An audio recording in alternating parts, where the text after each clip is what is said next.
Olá, meus queridos amigos e amigas de todo o Brasil, tudo bem com vocês? Eu espero que sim. Vamos continuar o nosso estudo do sujeito. Nós havíamos falado no bloco anterior sobre tipos de sujeito. Falei para você do que era o sujeito simples, o sujeito composto, começamos a falar do sujeito, falamos do sujeito elíptico, oculto ou desnencial, e também estávamos começando a falar do sujeito indeterminado. Coloquei para você o seguinte, que o sujeito elíptico e o sujeito indeterminado fazem parte da categoria dos sujeitos não expressos, ou seja, sujeitos que não são verbalmente representados. A diferença entre ser elíptico e ser indeterminado é porque o sujeito elíptico é identificável no texto ou no discurso.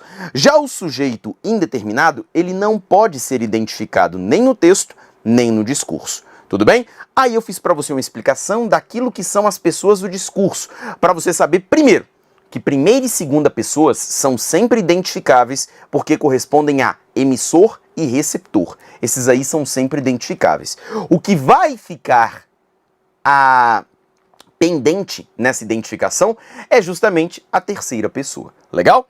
Do que a gente falou então até o presente momento? Falamos que o sujeito elíptico, desnencial ou oculto é um sujeito identificável pelo texto ou pelo discurso. E para saber se o sujeito é elíptico, desnencial ou oculto, a gente tem de olhar para o verbo. Olhar para o verbo e perceber o seguinte: se esse verbo estiver na primeira ou segunda pessoas do singular ou do plural, ou seja, com o sujeito elíptico, eu, nós, tu e vós, nós estamos diante de sujeito elíptico. Terceira pessoa do singular, detalhe, meus amigos, toda terceira pessoa do singular não expressa, é classificada como sujeito elíptico, desnencial ou oculto.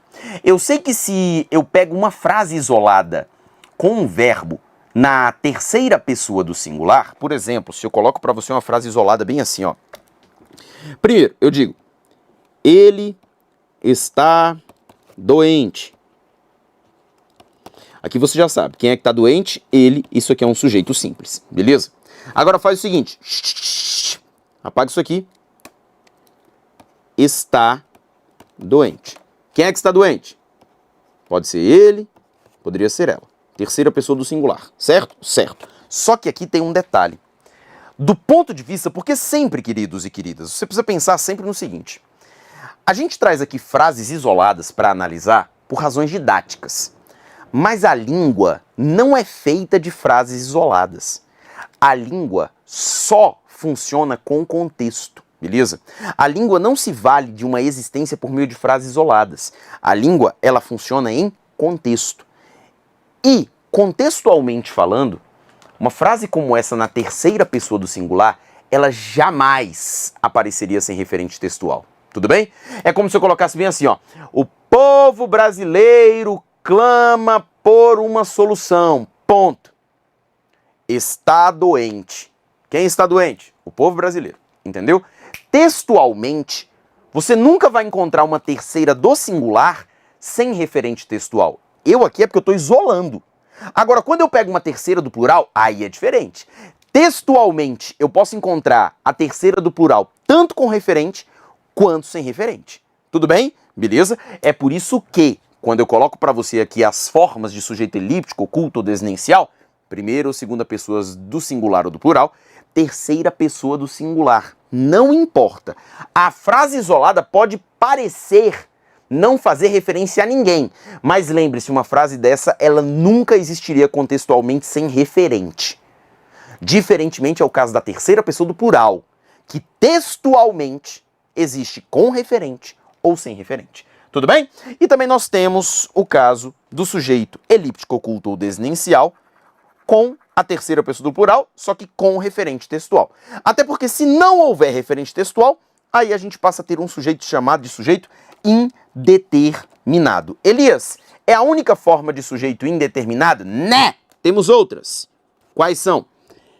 Terceira pessoa do singular, beleza?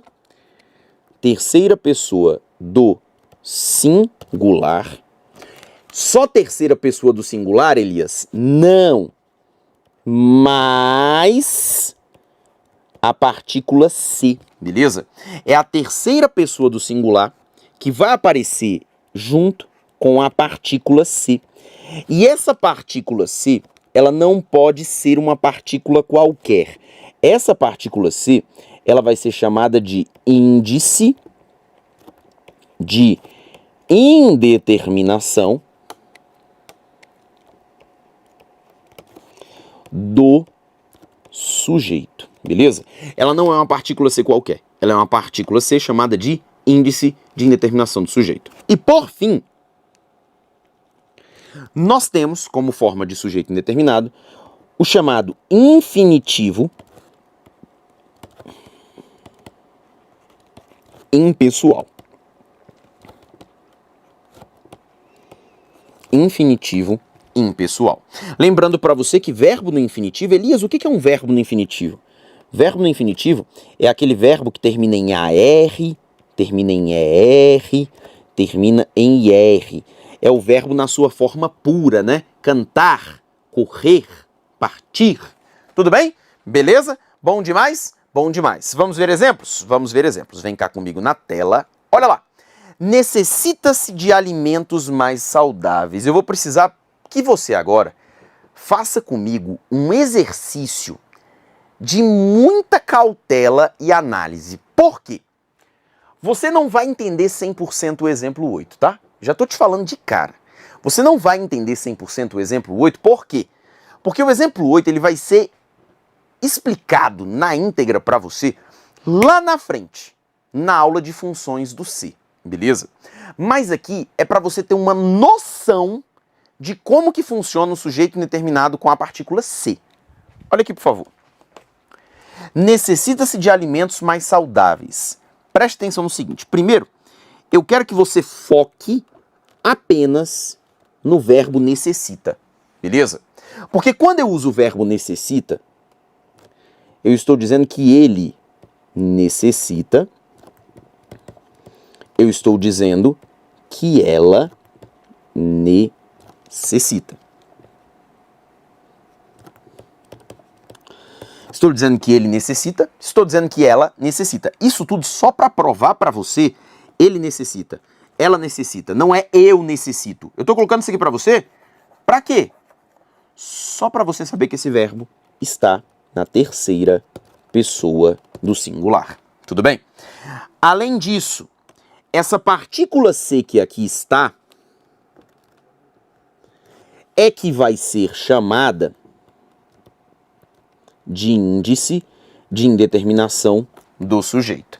E por enquanto, você vai engolir, você vai entubar a ideia de que esse aqui é um índice de determinação do sujeito. Porque lá na frente eu vou te explicar como é que você diferencia um índice de indeterminação do sujeito de uma partícula passivadora. Mas de antemão, eu quero te mostrar o seguinte. Você está vendo essa expressão de alimentos mais saudáveis? Deixa eu pegar aqui uma outra cor. Você está vendo essa expressão de alimentos mais saudáveis? Eu queria te falar uma coisa. Essa expressão de alimentos mais saudáveis é qualquer coisa na face da Terra. Ela só não pode ser sujeito. Por que eu estou te falando isso? Porque se por acaso você desconfiar, Elias, mas eu acho que isso aqui pode ser sujeito. Estou te falando assim, ó, tá aqui o verbo, tá aqui o índice de determinação do sujeito, e eu estou dizendo para você que isso aqui é qualquer coisa na face da Terra menos sujeito. Sabe por quê? Quem é o substantivo dessa estrutura de alimentos mais saudáveis? Alimentos. O que vem antes desse substantivo alimentos? Preposição. O sujeito pode ser preposicionado? Não pode. É por isso que eu estou falando para você o seguinte, isso aqui, por enquanto, não sei o que é. Só sei que é qualquer coisa na face da Terra. Só não pode ser sujeito. Se esse se fosse uma partícula passivadora, apareceria um candidato a sujeito ali. Mas aqui, nem candidato a sujeito nós temos. Tudo bem? Por isso que ele é um índice de indeterminação do sujeito. Não dá para rolar sujeito aqui nessa sentença. Lembrando que aqui nesse caso, por que não rola sujeito? Obviamente, porque você sabe que alimentos é o meu substantivo e esse D está preposicionado. Tudo bem? Olha para mim agora o exemplo 10. Mas fique tranquilo, a gente vai lá na frente detalhar bem como é que funciona esse negócio de sujeito indeterminado com o índice de determinação do sujeito, fazendo contraponto com a partícula passivadora, tá? Por isso que, já te adianto, quando a gente fala de estudo das funções do C, necessariamente a gente está falando sobre estudo do sujeito e sobre concordância verbal. Quando uma banca fala em concordância verbal, não dá para fugir. Esse assunto volta sempre, beleza? Vem cá comigo na tela. É preciso confiar em Deus. Aqui agora eu vou precisar de você do seguinte. Primeiro, quais são os verbos que eu tenho aqui? Veja que eu não tenho um verbo só. Eu tenho dois verbos. Eu tenho o verbo é e eu tenho o verbo confiar. Eu tenho dois verbos, tudo bem? Eu tenho dois verbos. Antes de seguir, vou fazer para você o seguinte. Eu vou reescrever essa sentença colocando para você assim, ó. É preciso confiança em Deus. É preciso confiança em Deus. Vou colocar para você dessa forma. Quando eu coloco dessa forma, quantos verbos eu tenho agora? Eu tenho só um verbo, que é o verbo é. Pergunte ao verbo, o que é preciso? O que é preciso, gente? Confiança em Deus. Esse daqui, repare, ó, é o meu sujeito.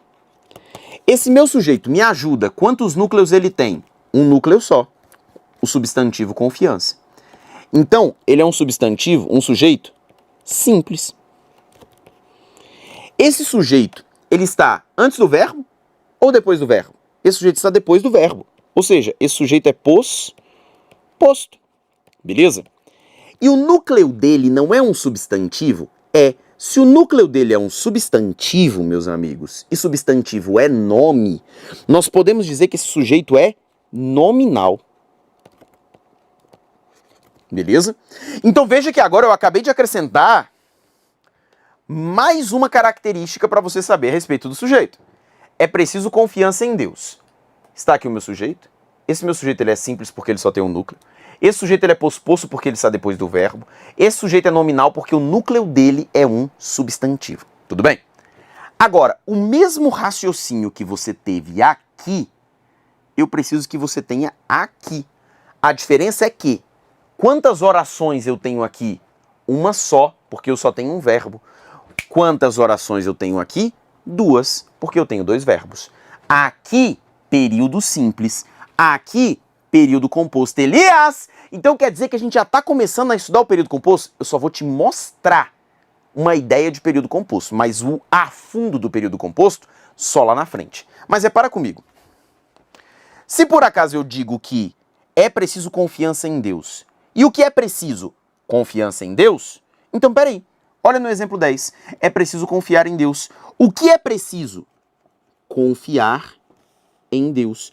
Confiar em Deus é o sujeito do verbo é. Esse é o sujeito. Só que agora tem um detalhe. Quem que é o núcleo desse sujeito? Você não vai falar que é Deus, né? Deus está preposicionado. O núcleo desse meu sujeito é o verbo confiar. Tá certo? Quantos núcleos ele tem então, Elias? Um só. Ele é um sujeito simples. Elias, esse sujeito está antes ou depois do verbo? Ele está depois. Então ele é posposto. E o núcleo do sujeito não é mais um nome. O núcleo do sujeito agora é um verbo. Por isso esse sujeito ele é chamado de sujeito oracional. Elias, por que oracional? Pelo seguinte fato, eu te falei que o que diferencia uma frase de uma oração é a presença do verbo. Se por acaso eu tenho aqui um verbo, é porque existe uma oração. Isso é uma oração e o sujeito é oracional. Esse é oracional, esse é nominal, esse é oracional, esse é nominal. No período composto, a gente vai estudar mais a fundo tudo isso e a gente vai ter inclusive um nome bem bonito para esse sujeito aqui, sujeito oracional, porque o nome dele é oração subordinada, substantiva, subjetiva, reduzida de infinitivo. Só que isso você guarda. Eu sei que aí do outro lado você já tá lacrimejando de emoção, cogitando a possibilidade de aprender isso o mais rápido possível, porque isso vai deixar você muito mais relaxado, feliz e, sei lá, eu sei que falar em oração subordinada, substantiva, subjetiva e reduzida de infinitivo causa até alguns orgasmos em algumas pessoas. Todavia não, né? Todavia, guarda um pouquinho, tá? Por enquanto, eu só quis fazer esse comparativo. Tá aqui o sujeito, tá aqui o sujeito. Tudo bem? Confiança em Deus é sujeito do verbo é. Confiar em Deus é sujeito do verbo é. A diferença? Aqui ele é um sujeito simples, aqui também é sujeito simples. Aqui é um sujeito posposto, aqui também é posposto. Aqui é nominal porque o núcleo é o substantivo, aqui é oracional. Tudo bem? Só que veja, esse é o sujeito de qual verbo? Do verbo é. Mas ainda existe outro verbo ali, ó. Esse é o sujeito, vou colocar até para você assim, ó, do verbo é. Só que existe o sujeito do verbo confiar. O verbo confiar também tem um sujeito, beleza? O verbo confiar também tem um sujeito, tá certo? Porque cada vez que eu vejo um verbo, eu vou pensar em sujeito, verbo, complemento. Para cada verbo eu vou pensar em sujeito, verbo, complemento. Tudo bem? Repara comigo, é preciso confiar em Deus. Quem é que confia em Deus? E veja, ó, ar. Esse verbo está no infinitivo, beleza? Está no infinitivo. Só que repare, quando eu falo é preciso confiar em Deus, quem é que confia em Deus? Não faço ideia, beleza? Não faço ideia. Não tenho noção. Quem confia em Deus? Sei lá, pode ser ele, pode ser ela. É preciso que qualquer um confie em Deus, mas eu não estou dizendo quem é que vai confiar em Deus. Logo, o que eu tenho aqui? Um infinitivo sem referência de sujeito. É um infinitivo chamado de infinitivo impessoal, beleza? Logo, isso significa que eu tenho um sujeito indeterminado, beleza? Um sujeito indeterminado. Na hora que eu falo isso aqui, a pessoa já fala do outro lado, Elias, então quer dizer que todo verbo no infinitivo indica um sujeito indeterminado? Não, não falei isso. O verbo no infinitivo que não possui um referente, ele é um infinitivo impessoal. É isso que eu estou dizendo para você. Mas o verbo no infinitivo, ele pode, numa boa, ter referente, ter sujeito, e eu te provo. Olha o exemplo 11. Chegou o tempo de o povo confiar em Deus. Repare comigo, por favor. Eu tenho o verbo chegou e eu tenho o verbo confiar. Olha o confiar em Deus de novo, igualzinho. Pergunte ao verbo chegou. O que chegou? Sabe o que chegou? O tempo. O tempo aqui é o meu sujeito. Sujeito do verbo chegou, beleza? Agora repare comigo. Vou até mudar de cor para você. Olha o verbo confiar. Quem é que confia em Deus agora? O povo. O povo é sujeito, veja que é um sujeito expresso, simples ou composto? Um núcleo sujeito simples. Beleza? É um sujeito simples. E é o sujeito simples de qual verbo? Do verbo confiar. Esse verbo confiar está no infinitivo? Está. Só que agora ele é um infinitivo com sujeito, diferente do infinitivo do exemplo 10. Então agora ele é um infinitivo pessoal. Essa aqui é a diferença. O infinitivo impessoal, ele não possui o referente para ser o sujeito, ao passo que o sujeito que o infinitivo pessoal, ele possui um referente para ser o sujeito. Aí nesta hora eu sei que do outro lado alguém desesperado disse assim: Elias, como é que você, logo você que é professor de português, tem que dar o exemplo? Ai, meu... Como é que você fala que o povo é sujeito se ele está preposicionado? Aí eu te pergunto, ele está preposicionado? Porque assim, nós sabemos que um ensinamento, cara, que eu aprendi na minha vida, isso eu aprendi já quando criança, que só os idiotas respondem uma pergunta com outra pergunta. Quem é que ensina isso? Seu barriga. Só os idiotas respondem uma pergunta com outra pergunta. Mas é porque a sua pergunta, ela merece uma resposta de um idiota. Que absurdo, né, Elias? Que bicho grosso. Sim, mas vem cá. Não tá preposicionado aqui. Não tá. E sabe por quê? Porque eu, inclusive, não posso fazer isso aqui, ó. Elias, eu não posso dizer que chegou o tempo do povo confiar em Deus? Não posso. Não posso. Não posso. E sabe por que eu não posso? Porque se eu coloco chegou o tempo do povo confiar em Deus, aí sim eu estou preposicionando o sujeito. Veja que eu tenho um caso aqui, ele é o único caso, tá, meus queridos e minhas queridas? É o único caso da língua portuguesa em que eu não vou conseguir fundir preposição e artigo. Eu não consigo fazer essa fusão justamente para não preposicionar o sujeito. E aí a construção correta é: chegou o tempo de o povo confiar em Deus, e não chegou o tempo do povo confiar em Deus.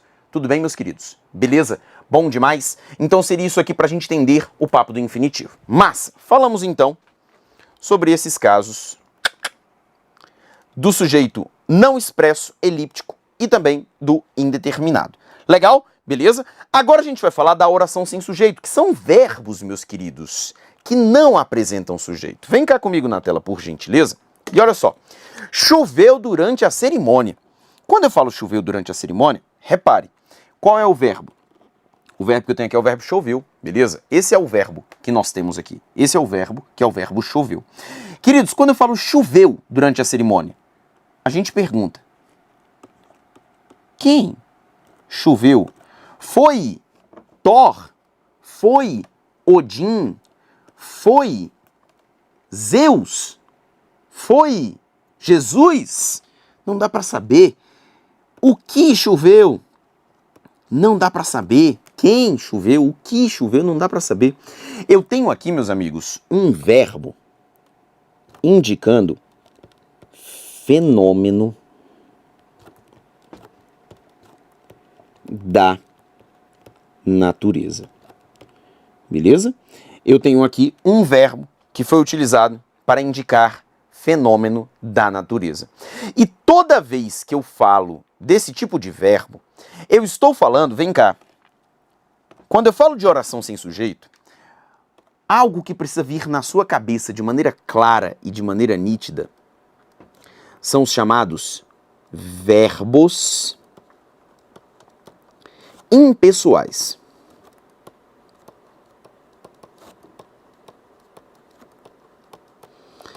Quando nós falamos sobre oração sem sujeito, o que deve ficar claro e nítido na sua cabeça são os chamados verbos impessoais.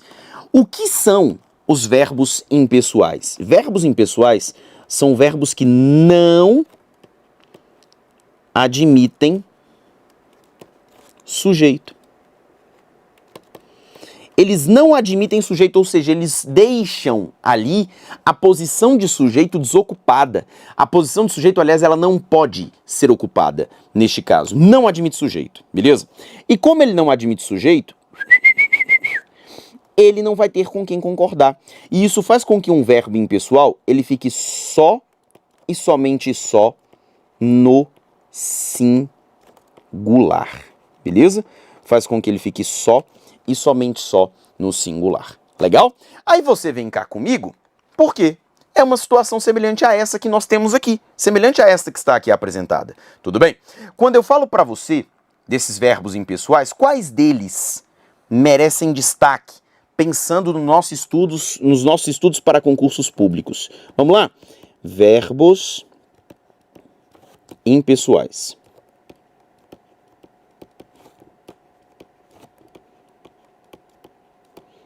Quando falamos de verbos impessoais, quais que precisam estar na ponta da nossa língua? Verbos que indicam fenômenos da natureza.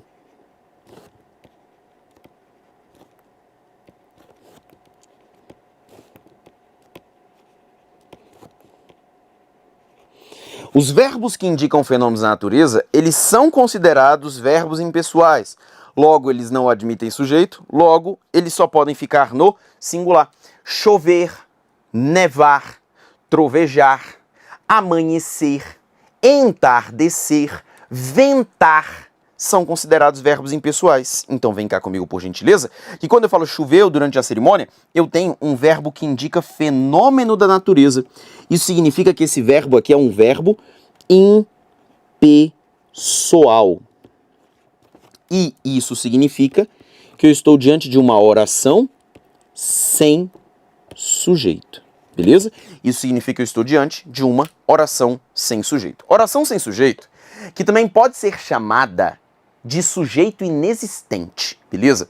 Sujeito inexistente é a mesma coisa que oração sem sujeito. Os verbos que indicam fenômenos da natureza servem a esse propósito, porque eles são verbos impessoais. Detalhe, você não pode confundir o que eu falei aqui atrás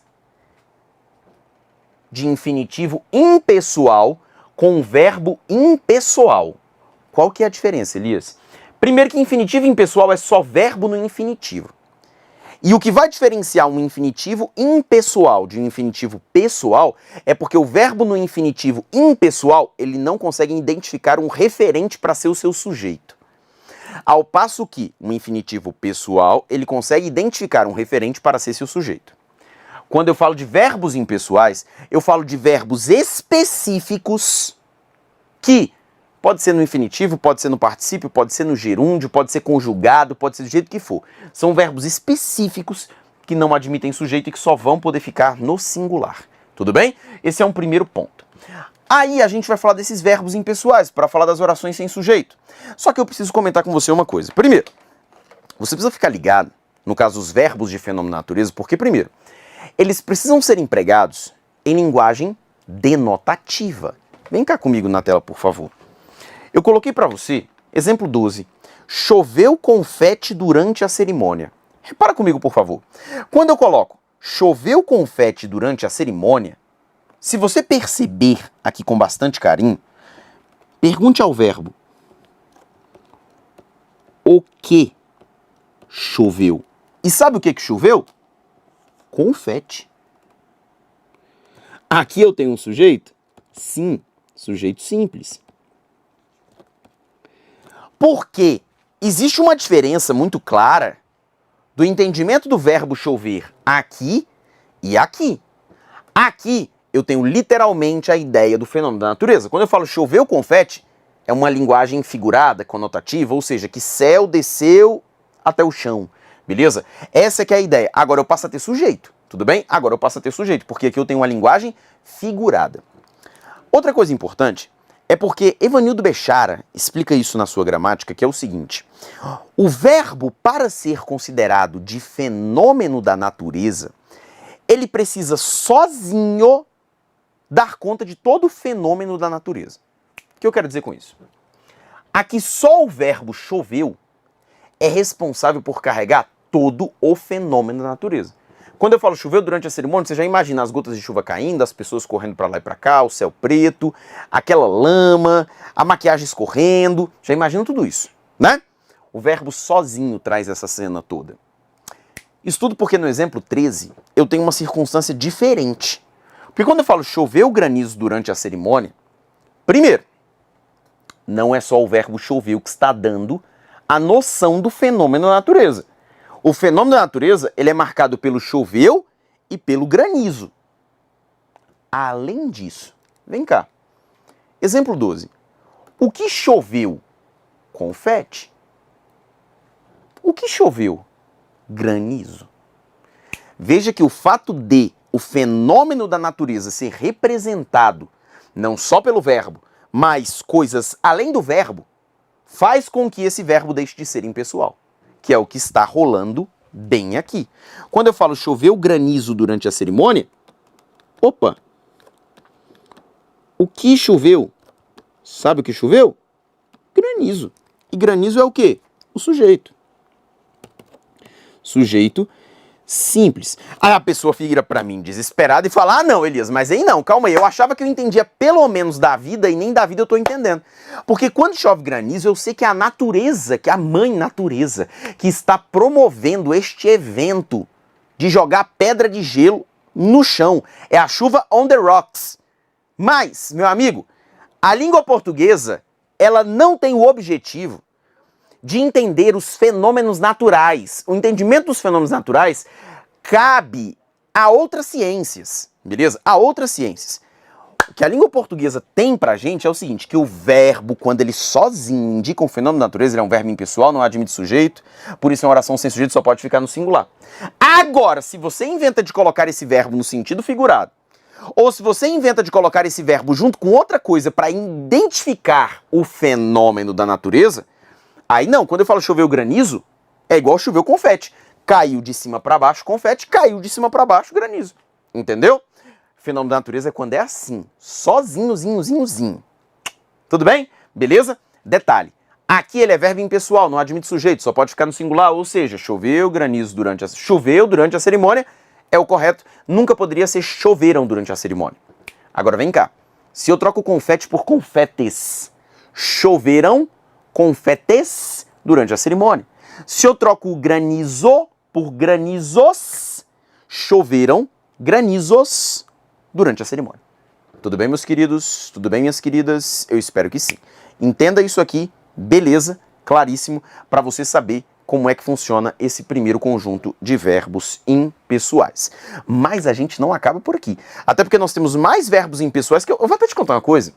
A gente fala dos fenômenos da natureza só porque, primeiro, é o jeito mais fácil de entender o que seria um verbo impessoal. E segundo, é o primeiro exemplo que toda gramática traz. Só que o que cai em prova mesmo, nesse caso não. Só que o caso que cai em prova mesmo, será tratado só na próxima aula, tá? Um beijão, até daqui a pouco.